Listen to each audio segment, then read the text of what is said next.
Hi, and welcome back to the Mom and Mind podcast. I'm your host, Dr. Kat, and thank you for joining me for another episode of Behind the Sessions.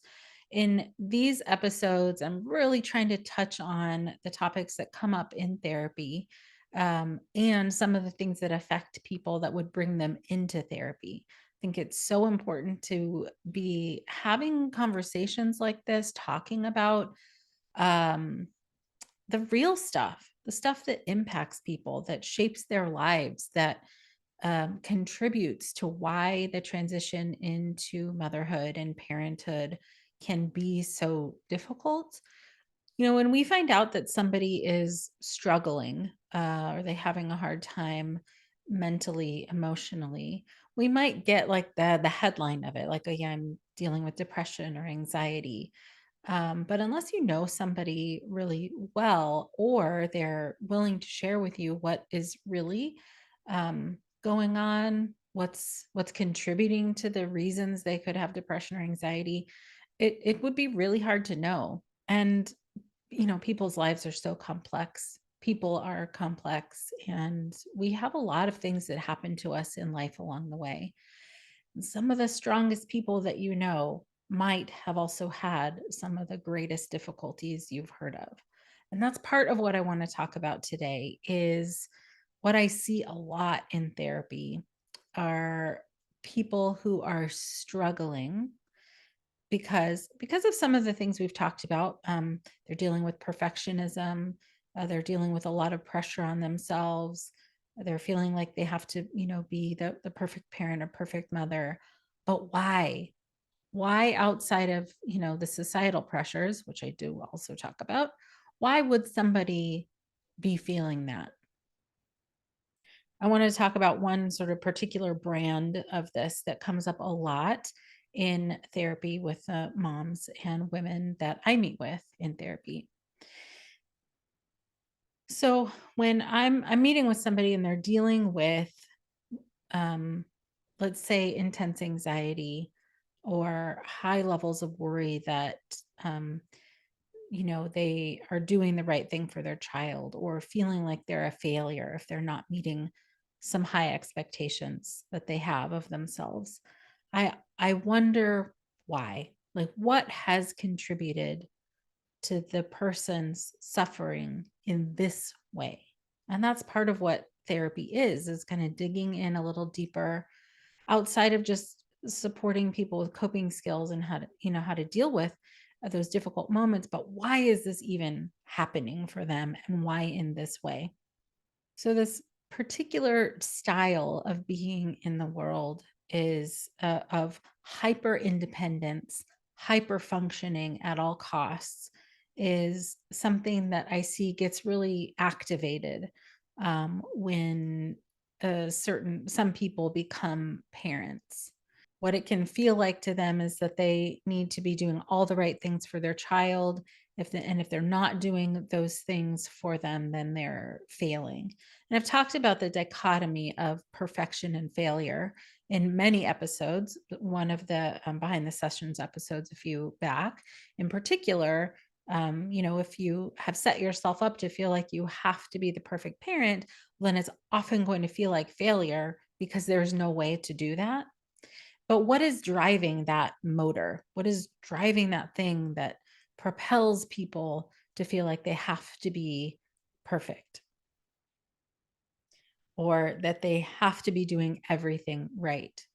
One of the ways that this manifests for people is if somebody grew up early on in life with either a very chaotic home environment, or a neglectful home environment where they were either literally left alone and not cared for, or emotionally left alone and not cared for. Or there was something that happened in their childhood where they had to become very independent and or not rely on the adults around them. And now this unfortunately happens more than you would know, or no more than you would imagine. There are a lot of people who have been through their childhood either, put in a position to have to fend for themselves, or and or have to kind of be the adult in the home, even though they are the child. And there's so many different ways that can happen um, in a family system, all of which I won't get into right now. But I want to think about for a moment, if you are a child, or when you were a child, if you were in a position where you didn't have anybody to rely on, or there was nobody consistent for you to be able to rely on, how that might impact you. For some people, they end up feeling like they need to do everything on their own, and potentially that they can't rely on other people to meet their needs. Now, as a child, you don't have the full context of understanding why adults in your life can't meet your emotional needs or can't be physically there for you. It's very hard to know. And most often, children are left to kind of fend for themselves, figure things out on their own.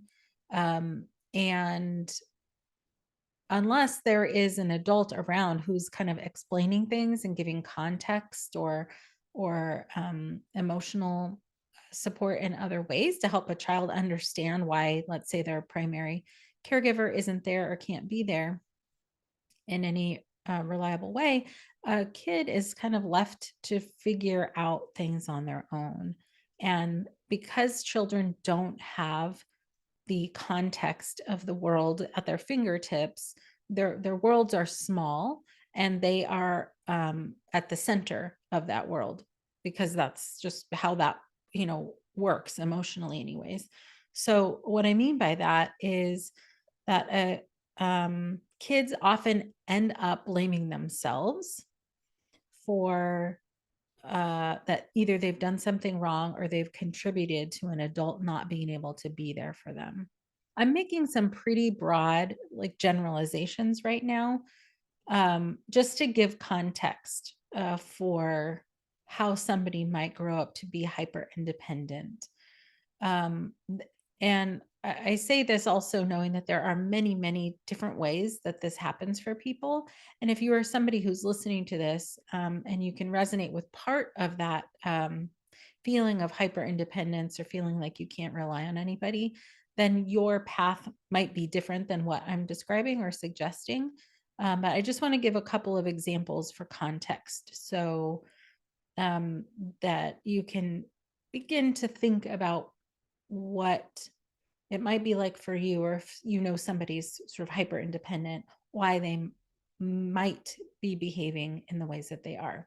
Okay, so going back again to thinking about a child who's in an emotional or logistical situation in childhood where they are emotionally neglected, or they're not being attended to, um, or they have to figure out kind of how to fend for themselves or be the adult in the family. They would be developing a pattern in some way where, in order to sort of survive and or um, feel safe, or try and make sense of their life, they're going to be turning inward, only potentially like relying on themselves, or at least not trusting not trusting other people to like do what they say they're going to do, um, or feeling like a burden, that if they need something from somebody else, then they would be burdening them. um, as a child, they could be feeling like this, that they're burdening a grandparent or an aunt or somebody else in their life.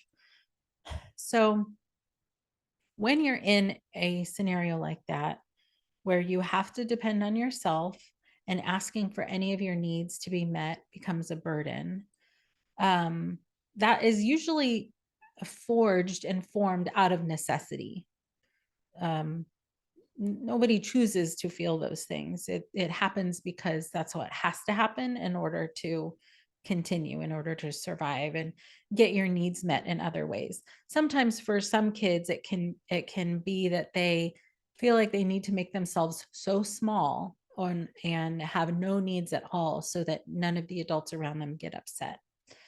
So again, that's just another example of how this can manifest and what it could feel like. So if that ends up being your primary mode of being in the world and it gets reinforced over time and you grow up and let's say now you're into adulthood and you are let's say newly postpartum and your mode of being in the world is to do everything on your own, be very independent, not have needs from anybody, um, not ask for anything from anybody. And now you have a brand new baby. What I would argue is that this time in your life is the time where you need the most help, at least one of the times where you need the most help. Bringing a new person into the world is um, a really tough time to be very independent and not need anything from anybody or not want to need anything from anybody.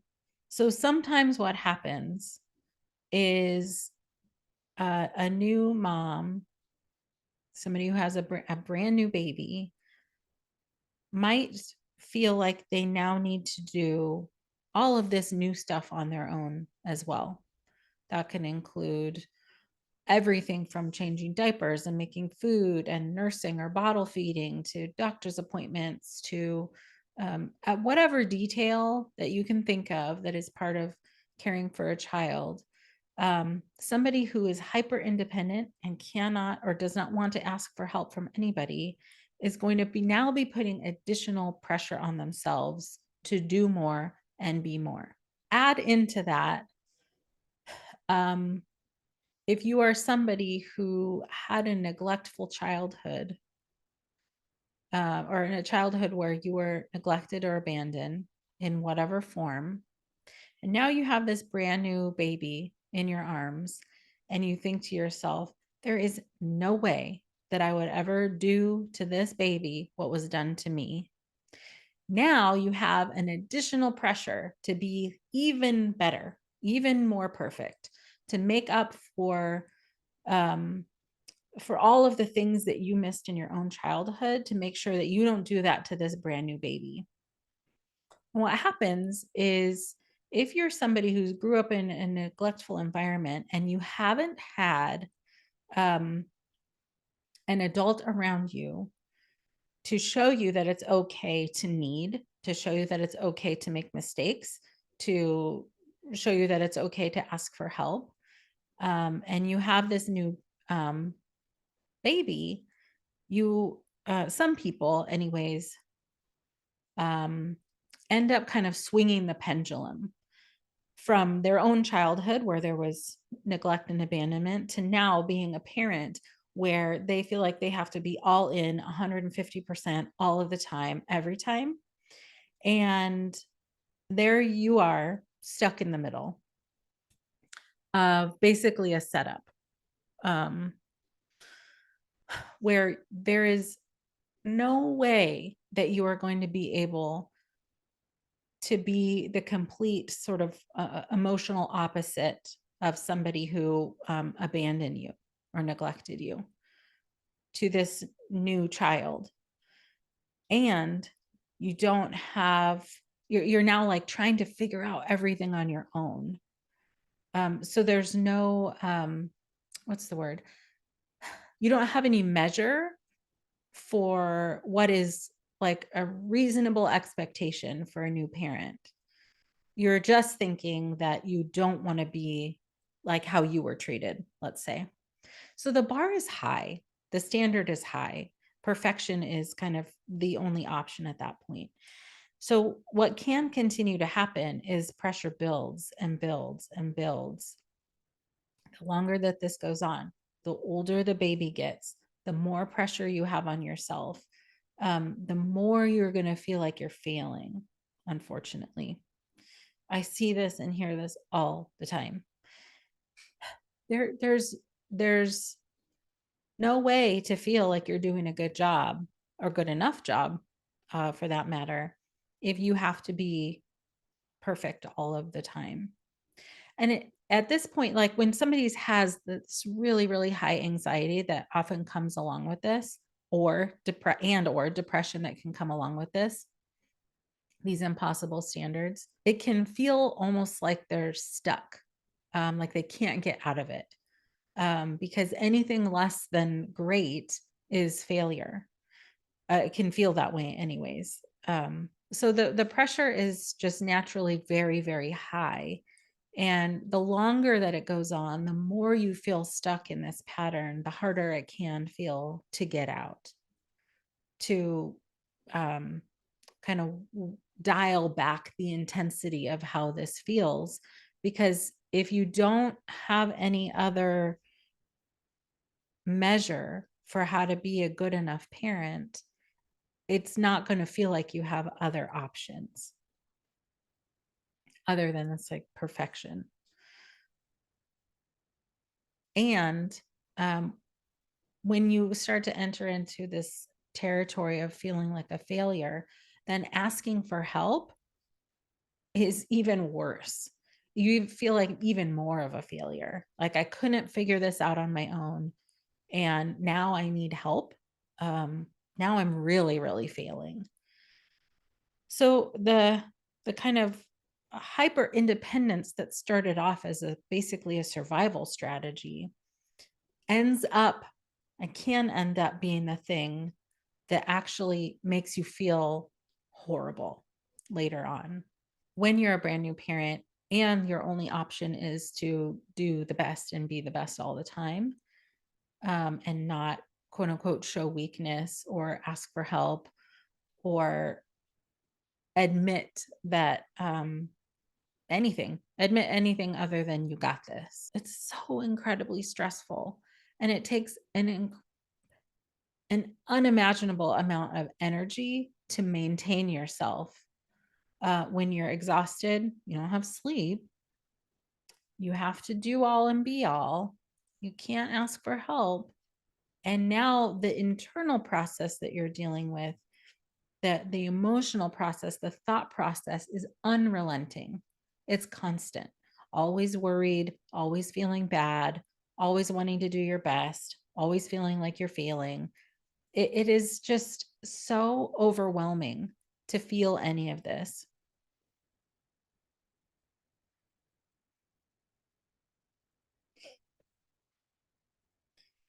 And I want to interject here and say something that I'm sure anxious parents would be thinking right now is, oh gosh, I don't ever want my child to feel neglected so that they don't end up feeling like this as an adult. I'm just going to put it out on the table and name that right now. What I'm talking about when it comes to this, like the modern day pressure of parenting, is that somehow you have to be engaged all the time. And that if you're not, then you are, not being a good enough parent. And I reject that as a premise. You don't have to be engaged 100% of the time. Your kids also sometimes just need to like stare at a wall and play with whatever little mobile is hanging in front of them, or whatever. Um, what I'm talking, the kind of like emotional neglect that I'm talking about is not that like you went to hang out with your friends one night, or go have some me time or girl time and you left your kid with somebody else. I'm talking about near constant or daily or frequent, years long of emotional needs not being attended to, physical needs not being attended to. Um, and it doesn't have to look necessarily like you were just left in a room by yourself. And there are all kinds of more subtle ways that this emotional neglect can impact somebody. Um, but it is like a constant and ongoing state of life. So I'm just putting that out there, that for if you're a parent who feels like you have to be with your child 100% of the time, and if you're not, then you're abandoning them or neglecting them. That's not what I'm talking about. So once you're at this state, as a parent, where you're feeling this incredible anxiety and overwhelm, you as I said before, you may be feeling sort of trapped by this dynamic and trapped by the process. Um, and now you're in a position, if you're seeking help, that would be ideal. If you're going to see a therapist, that'd be great, so that you can help kind of weed through some of this and figure out a path, um, so that you can feel a little more relaxed in your life and a little bit more at ease with the parenting process and with yourself. But when you are um, in the depths of this kind of this anxiety or this depression, you're stuck in multiple worlds. You're a bit stuck in your own past of, not wanting to recreate the difficult or bad or challenging childhood you had. You're in current time now trying to parent this child that you have, um, figuring out yourself, figuring out this baby, figuring out your relationship, figuring out how to work, all of these things that are happening now. And you're a bit out into the future trying to prevent what happened to you from happening to your child. Again, I just want to point to how much energy and effort it takes to be managing and maintaining this emotional and cognitive process the whole time. It is a lot. And it is that alone would the amount of energy that is put out would be enough to stress somebody way out and contribute to anxiety or depression. What to do then if this is you or if this is your experience? As I said, I highly recommend seeking out a therapist that can help manage this, ideally somebody who's perinatal mental health trained, who understands um, some of these perinatal dynamics. um, but what I find to be true, and what I talk about a lot on this podcast and with my clients, is the way through, at least in the day to day, aside from healing the deeper stuff, the way through is compassion towards yourself. If you are somebody who's going through this right now, it is very hard to feel any compassion towards yourself if your measure is perfection and failure. But if you were to witness somebody going through what you're going through right now, what you know to be right now very, very challenging, and you saw somebody suffering that you really care about, there is no way that you would tell them that they are failing. There is no way that you would tell them that they need to just try harder or snap out of it. That's impossible, and you know that that's not a reasonable suggestion to give to anybody. But you would be able to tell them that they're doing a good job. You would be able to tell them that you know how hard they're working to be a good parent. You would be able to tell them, you know how difficult it is to balance all of this. You would be able to see them through all of what they're going through. You would be able to tell them that how you're feeling is not who you are, it is what you're going through. And that is what I encourage people to do. That is what I encourage you to do. If you are somebody who cannot kind of turn that mirror on yourself and see that you are suffering, that you deserve compassionate support, that you deserve to go easier on yourself, that you can be a good enough parent and a good enough mother. You don't have to be perfect at everything. If you can't pull that into your own realm, pretend and imagine what you would say to somebody that you really love and care about if they were going through the same thing. And then use that to give compassion to yourself. If you can say it to them and it's true for them, then it is true for you too. And outside of that, I mean, there are a lot of different ways to cope and heal through these types of situations. Um, some of it is just trying to figure out how to function in the day to day now. But some of that deeper healing, some of the ways that you learned how to be in the world, those things can be managed differently. It can take time. It certainly takes effort, but people do heal from stuff like this. people do heal from difficult childhoods and um, find an easier way to function and live in their own life. As I've said before, healing takes time, but it is most definitely worth it. So I just wanted to highlight for you today that this is a thing. This hyper functioning, not being able to ask for help, not wanting to ask for help, feeling weak if you do, that is something that will absolutely make the transition into parenthood harder.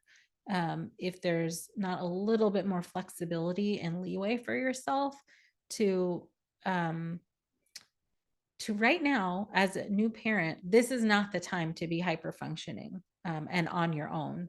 This is the time in your life where it is where you need help, and that it's okay to ask for help and get support and have people on your team and get the sleep you need and get the rest you need and all of that. So I just want to put that out there as something to think about and notice.